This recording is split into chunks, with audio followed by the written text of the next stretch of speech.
গাজার দিকে তাকালে আরো কষ্ট হয়, সিরিয়ার দিকে তাকালে আরো কষ্ট হয় যে মুসলমান শুধু মার খাচ্ছে। তাহলে আমাদের এই বাচ্চাগুলো এদেরতে ধারণা এসে যাচ্ছে যে এমন একটা ধর্ম গ্রহণ করেছি যে ধর্মে শুধু মার খেতে হয়, ঠিক কিনা? জন্ম থেকে মৃত্যু পর্যন্ত শুধু মার আর মার, তাই তো নাকি?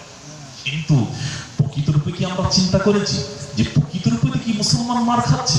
এটা কি আমরা একটু চিন্তা করেছি? তা কিন্তু আমরা একটু চিন্তা করি। যদি বলেন কেন, দেখুন মুসলমান কোনোদিন মার খাবে না, খায়নি আর খাবেও না।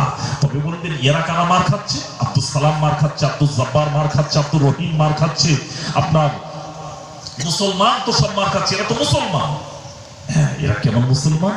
বকরির একটা হাদিস শরীফ আপনাদের শোনালে একটু আপনারা উপলব্ধি করতে পারবেন। আসুন এগিয়ে যায়। আল্লাহ নবীর জামানা চলছে, কার জামানা? মুসলিমের জামানা।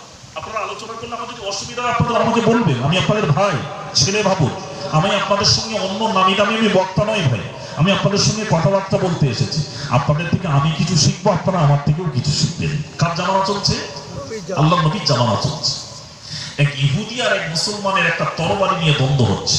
কি হচ্ছে? তরবারি নিয়ে দ্বন্দ্ব হচ্ছে। ইহুদিটা বলছে আমার, মুসলমানটা বলছে। এমন সময় দুজনে সিদ্ধান্ত করলো, দুজনে যদি এভাবে টানাটানি করে দ্বন্দ্বের সমাধান হবে না, এই দ্বন্দ্ব সমাধান করার জন্য একজন নেতার কাছে যেতে হবে। একজন বিচারক ঘন্টা জলসা করবে, 1 ঘন্টা গজলে পার, গজল বলে কাটিয়ে। আর আমার ইয়ং জেনারেশন ছেলেরা তারাও মেনে নিল, কি সুন্দর হয়েছে, গজল হচ্ছে। দেখুন সেই গজল আর কিন্তু হয় না। যে গজল শুনলে সত্যিকারে ইশক রাসূল, রাসূলের শানে যে গজল হবে সে গজল আর হয় না। এ আমার কথা না, ইমাম গাজ্জালী রাহমাতুল্লাহ আলাইহি হুজুরের কিতাব পড়ছিলাম, উনি লিখছেন ওনার কিতাবে, আমি আমার জামানায় আশিক রাসূল গজল বলনেওয়ালা লোক খুঁজে পাচ্ছি না। তাহলে পৃথিবী যত দিন যাচ্ছে তত কিন্তু খারাপই বাড়ছে। কি বাড়ছে? খারাপই বাড়ছে, ভালো লোক কমে যাচ্ছে, ঠিক কিনা বলুন?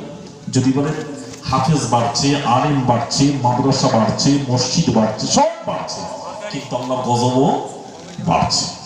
প্রকৃত রূপে হাফেজ, আলিম, মসজিদ, মাদ্রাসা নিয়ে তো ভালো না, আর প্রকৃত পক্ষে সেই হাফেজ আলেম আর হচ্ছে না। কি সমাজ চলছে! আল্লাহ আমাদের এইরকম ফিতনা থেকে যেন হেফাজত করেন, সকলে বলুন আমিন। আমি তাই আমার ঘরে বলি যে আমাদের লাইফ তো কেটে যাচ্ছে, আমাদের পরবর্তী ছেলেগুলোদের কি হবে?